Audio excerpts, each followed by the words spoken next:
Voilà, bonjour à tous. Je voudrais vous parler ce matin du problème de l'histoire en général. Avec cette question, comment on considère la Bible ? Je pense que souvent nous donnons un sens un petit peu étroit à la Bible, la considérant comme un texte destiné à notre salut personnel. Beaucoup pensent que la Bible ne s'occupe que de notre relation personnelle avec Dieu. C'est pas faux, mais parce qu'on a d'exemples, par exemple en 2 Pierre 1, verset 3, qui nous dit « Par sa puissance, en effet, Dieu nous a donné tout ce qu'il faut pour vivre dans l'attachement au Seigneur, en nous faisant connaître celui qui nous a appelés par la manifestation de sa propre gloire et l'intervention de sa force. » Oui, c'est un des thèmes principaux qu'on retrouve dans la Bible, ce salut que Dieu nous donne, qui nous a donné et sans lequel nous serions condamnés au désespoir éternel. Et c'est vrai que nous avons fait toute une série de prédications sur les psaumes où nous avons vu cette proximité que nous avons avec Dieu et comment il agit dans nos vies. Et c'est vrai que ça nous a fait du bien de voir comment on pouvait vivre avec notre Dieu. Mais la Bible a aussi une vue beaucoup plus générale.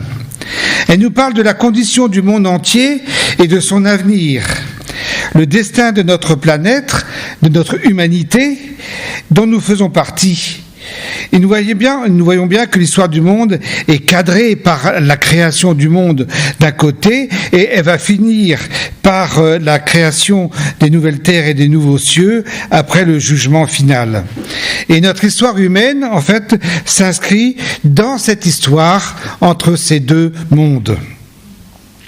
Or, nous avons tendance à nous préoccuper exclusivement de nos problèmes personnels, tandis que la Bible place chaque problème dans le contexte d'un point de vue général, d'un point de vue de l'échelle mondiale. Si nous ne comprenons pas que la Bible a une vision mondiale particulière, alors nous allons vivre cette situation d'aujourd'hui, actuellement, cela va nous plonger dans le désespoir, dans la crainte et dans la peur, parce qu'on va regarder pas plus loin que le bout de son nez.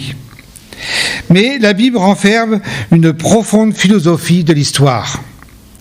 La Bible nous permet de comprendre ce qui arrive aujourd'hui et de voir que tout événement historique trouve sa place dans tout un programme divin.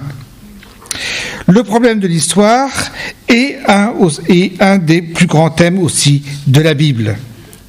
Et dans ce temps d'incertitude que nous vivons, où beaucoup de questions peuvent nous venir à l'esprit, quand est-ce qu'on va en finir avec cette pandémie? Et puis après, qu'est-ce qui va se passer au niveau économique, climatique, etc., etc. C'est vrai que nos autorités peinent à trouver des réponses. Sans Dieu, le monde est perdu, et ils font ce qu'ils peuvent, et on peut prier pour eux, et ils essayent de faire au mieux. Mais comment trouver de l'espérance ou trouver un message d'espoir pour l'humanité et pour nous-mêmes, ou trouver des encouragements pour aller de l'avant? Pour cela, on va regarder l'Apocalypse. Pourquoi ? Parce que ce livre était en premier lieu destiné à des lecteurs chrétiens qui souffraient. Et pour nous, le but de l'Apocalypse n'est pas de nous donner des signaux de la fin du monde, mais bien de nous encourager à demeurer fidèles en Christ qui est vainqueur et qui vient. Malheureusement, à force de se concentrer sur les signes que nous vivons, où beaucoup de gens nous disent « ça y est, c'est la fin du monde ». Alors, quand on se concentre sur ce que l'on vit, on tombe vite fait dans la crainte, le catastrophisme, alors que l'Apocalypse permet à chacun, dans son actualité douloureuse et difficile que nous pouvons vivre, je pense aux étudiants qui font tout sur écran, ou les plans de licenciement pour les travailleurs, ou les privations des liens sociaux pour les retraités. Cette pandémie touche en fait toutes les catégories de personnes d'une façon ou d'une autre. Donc dans notre actualité, nous pouvons nous souvenir de ce que Christ a fait, de ce qu'il fait et de ce qu'il fera. Et si nous avons besoin de l'Apocalypse aujourd'hui, c'est pour recevoir la vision de Jean. Christ est vainqueur, il est ressuscité. Et si le combat fait rage en ce moment dans les lieux célestes et sur terre, nous savons que l'issue est certaine et que nous n'avons rien à craindre. Alors, que nous apporte l'Apocalypse ? Quel réconfort ce livre peut nous apporter ? Eh bien, ce livre nous permet de regarder en haut et de se détourner de la grisaille de la terre avec ses problèmes pour nous donner une vision du Christ glorifié, le roi des rois, un chant de louange qui nous porte dans la souffrance et la promesse d'un monde renouvelé. Ce livre est un appel à la persévérance et à la vigilance. Dieu est souverain et c'est lui qui détermine l'histoire. Ce livre est écrit, c'est un écrit de relation d'aide pour les chrétiens dans la détresse et dans la persécution. Ce livre est un appel, comme les prophètes de l'Ancien Testament, un appel de nous rappeler l'alliance que Jésus a fait avec nous par son sang à la croix. Un appel aux responsabilités de chaque partie. Du côté de Jésus, il n'y a pas de souci, Jésus, lui, il est fidèle. Et ce livre va nous montrer son engagement envers nous, la fidélité à ses promesses.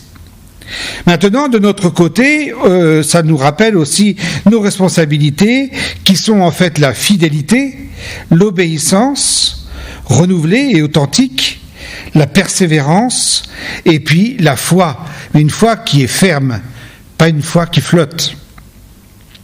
Donc ce livre s'adresse à l'Église de Christ qui souffre, et ce livre s'ouvre par la vision de notre Seigneur et Sauveur en gloire, en majesté. Il est le vivant, il est le ressuscité des morts, il est le grand vainqueur. Et l'Apocalypse est un livre d'encouragement pour les croyants qui persévèrent à suivre Christ, car il nous montre l'issue du problème du mal, du péché, de l'injustice. Il nous montre la victoire finale que nous vivrons. Donc, nous allons faire un survol de l'Apocalypse. On ne va pas rentrer dans les détails, dans toutes les significations, tous les symboles. On va juste faire un grand survol pour essayer de comprendre les événements actuels et futurs. Et surtout, pour trouver du réconfort. La question est, d'après la Bible, les événements que nous vivons sont-ils normaux ? Au verset 19 du premier chapitre, nous avons une ligne directrice. Il est dit « Écris donc ce que tu as vu, ce qui est et ce qui va arriver ensuite. » Ce que Jésus a vu, c'est la description de Jésus dans sa gloire, ce premier chapitre, des versets 9 à 20. Et puis l'expression « ce qui est » fait référence à la situation des 7 églises telles qu'elles sont écrites au chapitre 2 et 3 et ce que Jean a vécu. Et puis l'expression « ce qui est » l'expression « ce qui va arriver ensuite » est reprise au chapitre 4 et c'est à partir de ce chapitre et suivant que cela évoque l'avenir et le futur par rapport à Jean. Donc le futur qui commence au chapitre 4 va jusqu'à la fin des temps. Et nous sommes dans cette période. La période de rédaction de ce livre se situe vers 90-95 après Jésus-Christ. Et nous sommes sous le règne de Domitien. À la rédaction de ce livre, les chrétiens subissaient donc des persécutions locales et limitées dans le temps. Certains étaient mis à mort pour leur foi. Il y a cette allusion au culte de l'empereur, à l'idolâtrie. Et nous pouvons penser aussi à ce qui se passe en Corée du Nord avec le culte de Kim Jong Ier.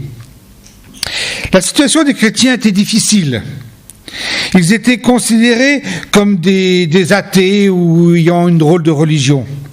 Parce que l'Empire vénérait toutes les idoles du monde à l'époque.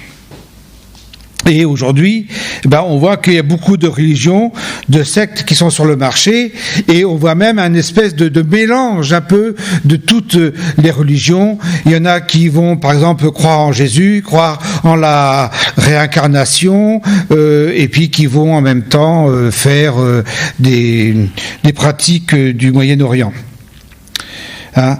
Donc les chrétiens sont aussi vivent des situations difficiles, et on peut penser aussi à notre ministre de l'Intérieur qui nous dit que les évangéliques sont un problème important. Il n'a pas détaillé. Les chrétiens s'abstenaient de participer aussi à un certain nombre d'activités sociales, aux distractions offertes au public, comme les jeux du cirque, auxquels souvent se mêlaient des pratiques païennes, idolâtres ou immorales. Les chrétiens apparaissaient comme des marginaux, comme aujourd'hui. On passe pour des marginaux parce que on va pas en boîte de nuit le samedi soir, parce qu'on participe pas aux jeux d'argent, et que on ne profite pas de la société qui offre des tas de plaisirs et de distractions. Nous sommes dans une société de spectacle, et nous voyons toutes ces transgressions sanitaires pour faire la fête. On a l'exemple de la rave party du 31 décembre près de Rennes, avec alcool, drogue, etc., etc. L'Empire de cette époque connaissait de grandes difficultés d'ordre économique et une instabilité sociale. Comme nous aujourd'hui, avec cette pandémie, et comme aussi avec les gilets jaunes, par exemple, avant. Donc, pour ces différentes raisons, les chrétiens étaient mal vus et souvent persécutés. Et nous voyons dans les lettres aux églises ce que les pouvaient vivre donc les chrétiens de l'époque. Quel était le danger pour ces chrétiens ? La persécution, d'être rejeté, d'être mis un peu au banc. La persécution, elle a un peu des degrés. Ça va du ricanement, de la vexation, de la moquerie, du mépris, jusqu'à la violence physique, et même la foi ou la persécution, etc. La persécution, et c'est là surtout le grand thème, je dirais, de cette église de l'Apocalypse, c'est que la persécution amène la tentation du compromis. On a l'exemple de l'église de Pergame, de Thyatire, on a Laodicée, au chapitre 3, où il est dit au verset 14, à l'ange de l'église de Laodicée écrit: « Voici ce que dit celui qui s'appelle Amen, le témoin digne de foi et véridique, celui qui a présidé à toute la création de Dieu.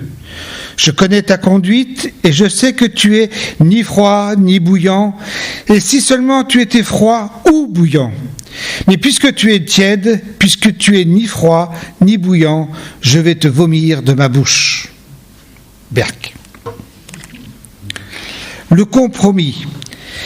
C'est vrai que le compromis permet de ne pas se faire remarquer comme différent des autres et d'ainsi d'éviter des ennuis. Il y a toujours le danger du compromis, de vivre en chrétien sourd aux appels du monde qui cherche de l'espoir, qui cherche une solution. Mais on ne va pas trop s'en mêler. Le compromis d'être muet quand il faut expliquer la bonne nouvelle, quand on nous demande de témoigner. Et puis, le compromis aussi de rester incognito, comme ça on évite les problèmes.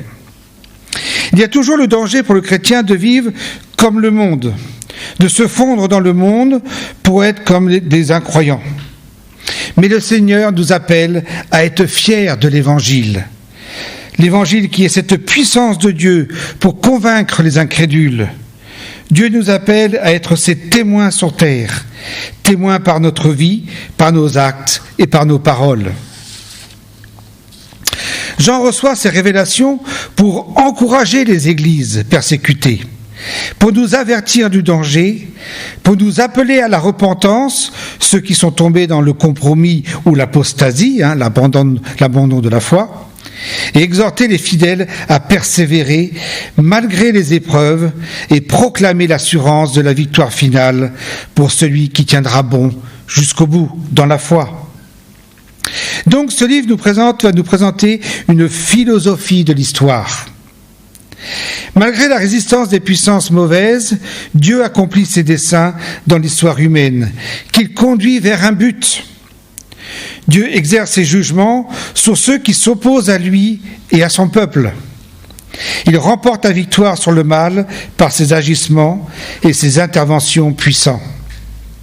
Il protège ses fidèles déjà maintenant et leur réserve un avenir merveilleux, glorieux. Et ce but de l'histoire est décrit pour orienter notre compréhension du présent et pour nous inciter à la fidélité malgré les difficultés, malgré les problèmes et les épreuves, et de nous faire nous orienter vers l'avenir et de regarder à Christ.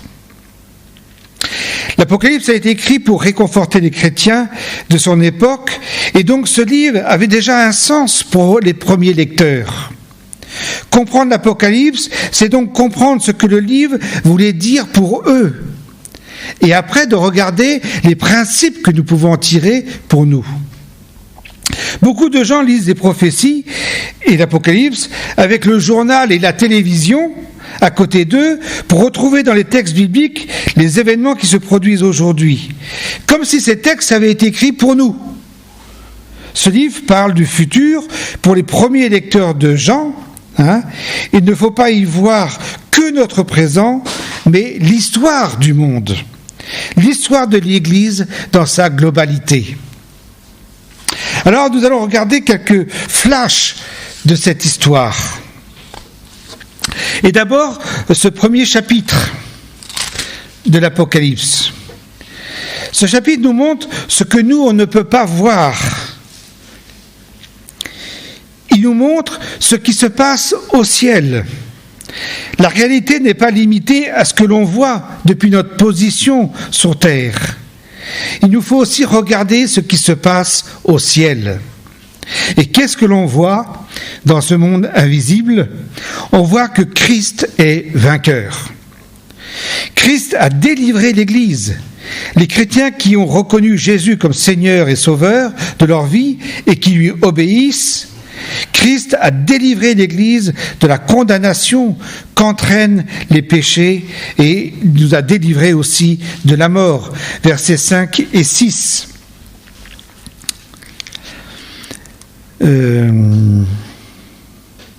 Il nous aime, il nous a délivrés de nos péchés par son sacrifice. Il a fait de nous un peuple de rois, des prêtres au service de Dieu, son Père. À lui donc la gloire et le pouvoir pour l'éternité. Il a exposé les puissances et les dominations du mal et les a livrées publiquement en spectacle en triomphant d'elles par la croix. Il est le roi de l'Église. Jésus, dans ce chapitre, invite ses compagnons de tribulation, ainsi que les chrétiens de toutes les époques, dont nous aussi, à détourner les yeux de la terre pour les porter sur notre roi, le Seigneur, le grand vainqueur, le tout-puissant, qui contrôle toutes choses. Vous êtes persécutés, vous êtes méprisés, vous êtes haïs, vous êtes dans la souffrance, regardez à votre roi. Et nous allons regarder 3 traits descriptifs de notre roi. On ne peut pas tout lire à chaque fois. Au verset 14, il nous est dit « Sa tête et ses cheveux blancs étaient blancs comme la laine blanche, oui, comme la neige. Ses yeux étaient comme une flamme ardente.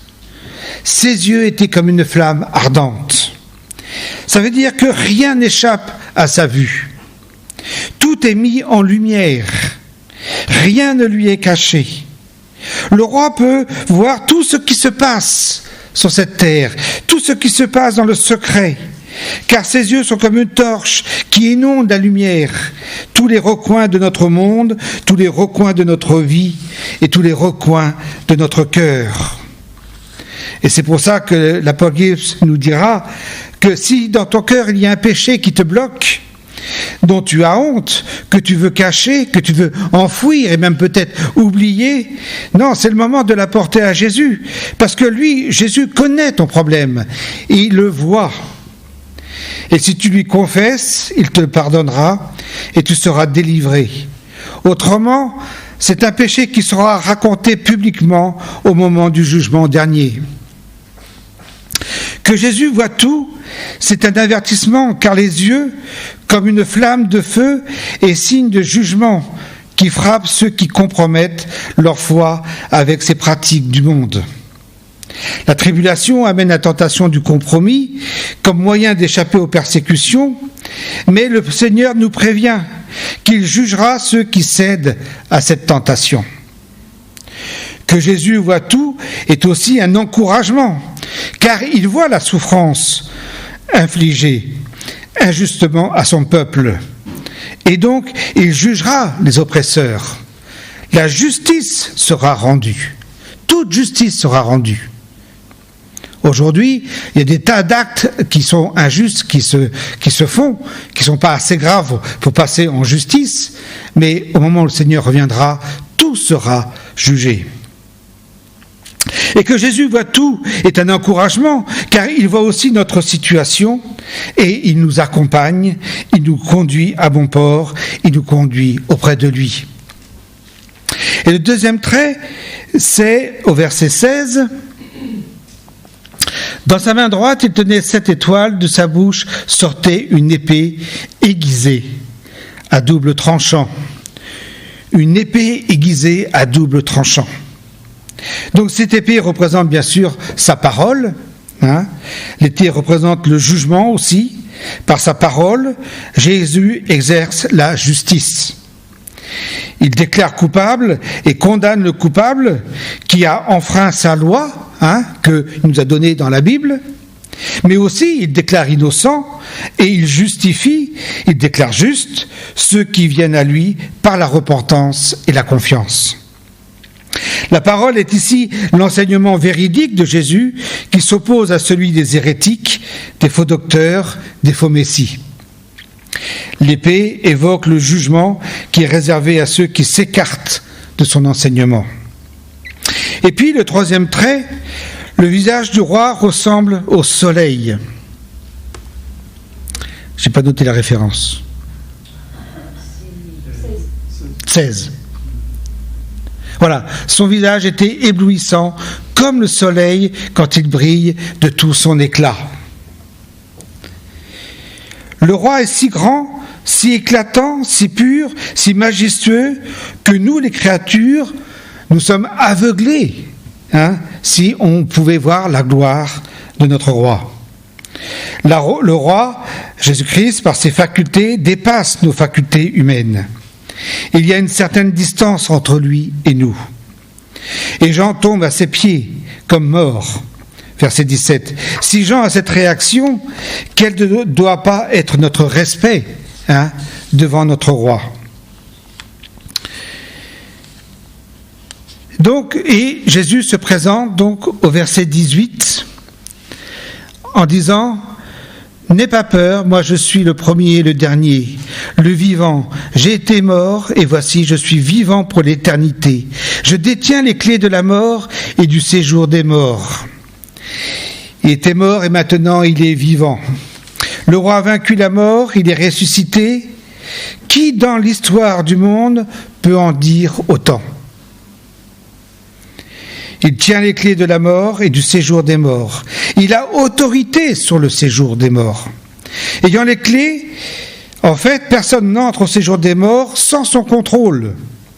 C'est un encouragement pour nous, les croyants, qui avons remis notre vie entre ses mains, car notre roi a autorité pour nous en faire sortir quand il veut. Et donc il peut ressusciter les siens, ceux qui l'ont reconnu comme le Sauveur et Seigneur. Et comme lui, nous ressusciterons. Notre roi, donc, décrit dans ces versets, se tient au milieu des 7 chandeliers qui représentent les 7 églises. 7 est un chiffre symbolique dans l'Apocalypse qui nous évoque la totalité. Donc Jésus se tient au milieu des églises. Il est avec nous dans l'épreuve, dans nos difficultés et dans nos tentations. Et donc nous pouvons louer le Seigneur de ce qu'il est pour nous. Et l'Apocalypse est un livre de beauté, de joie, de louange pour les disciples de Jésus.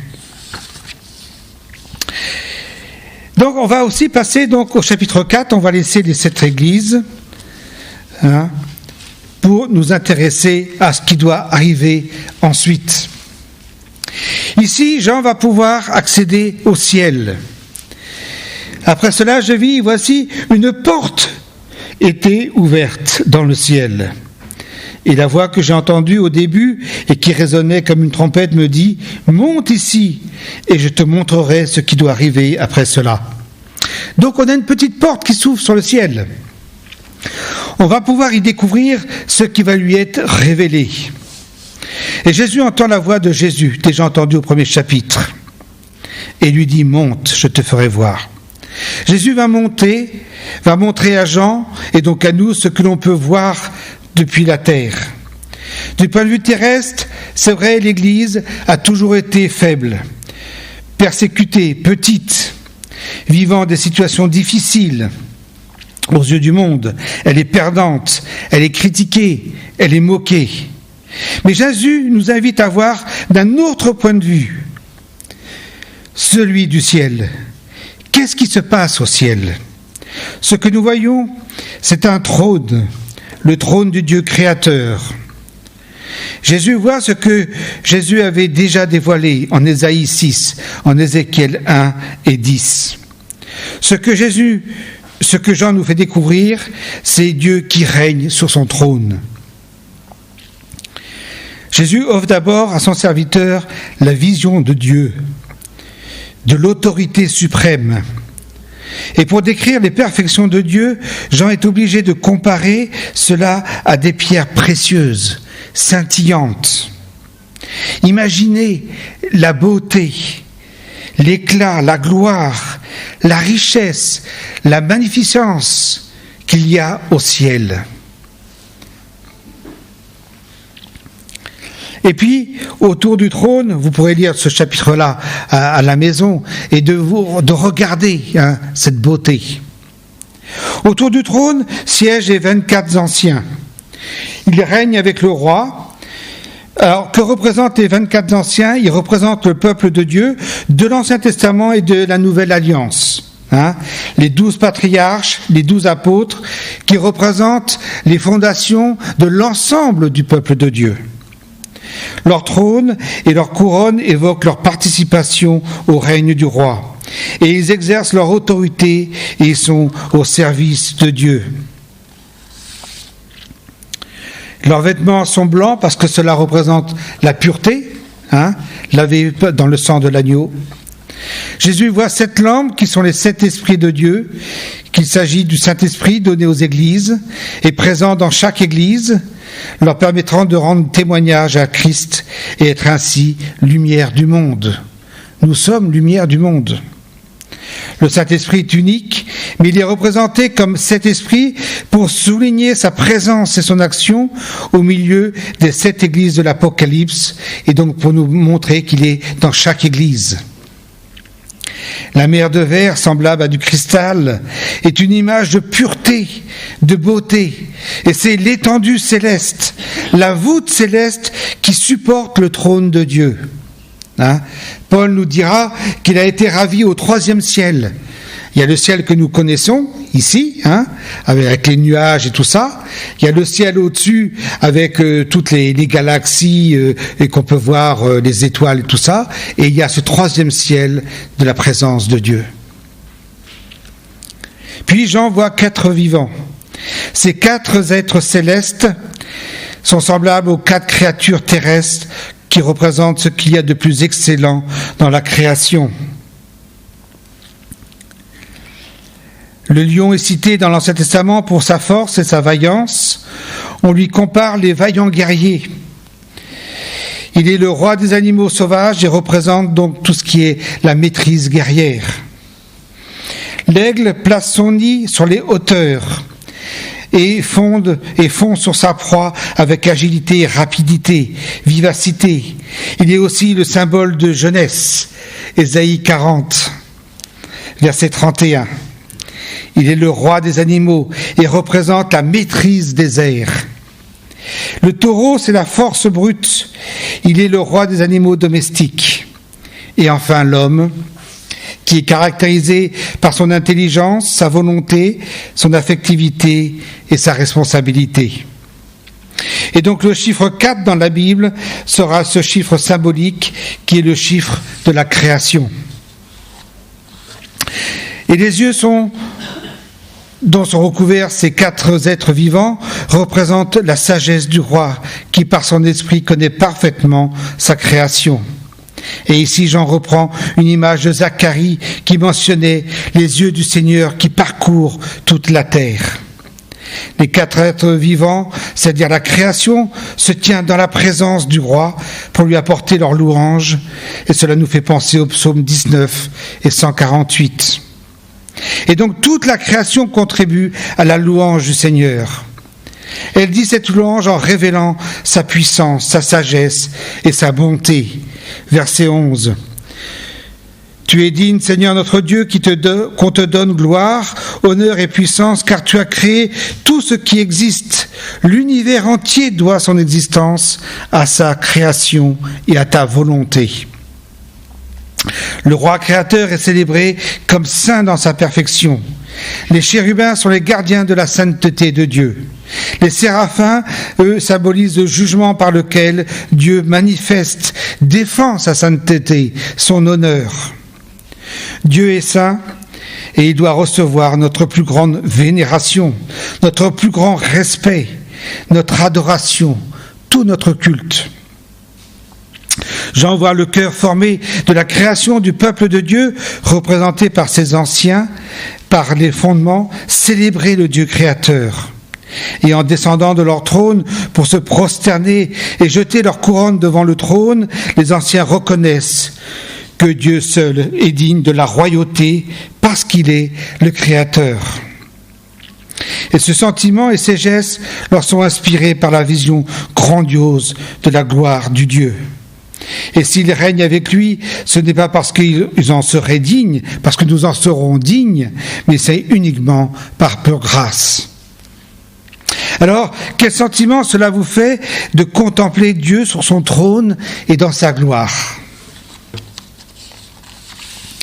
Quel sentiment cela vous inspire de voir avec les yeux de la foi la gloire de Dieu révélée, notre Père céleste ? Quel sentiment cela vous inspire de savoir qu'un jour nous serons reçus dans cette présence, dans cette perfection, parce que nous avons été purifiés par notre confiance dans tout ce que représente l'expiation du sacrifice de Jésus à la croix, et que nous avons accès à la présence au roi des rois. Oui, nous avons cette grâce, à cette révélation, l'assurance qu'un jour nous ferons partie de ce peuple qui est autour du trône de Dieu. Nous avons cette assurance d'aller et de demeurer donc au paradis. Nous pouvons déjà nous voir, nous contempler parmi ce peuple nombreux, en train de louer et adorer notre Dieu. Imaginez quand vous serez devant Jésus. Qu'est-ce que vous ressentirez ?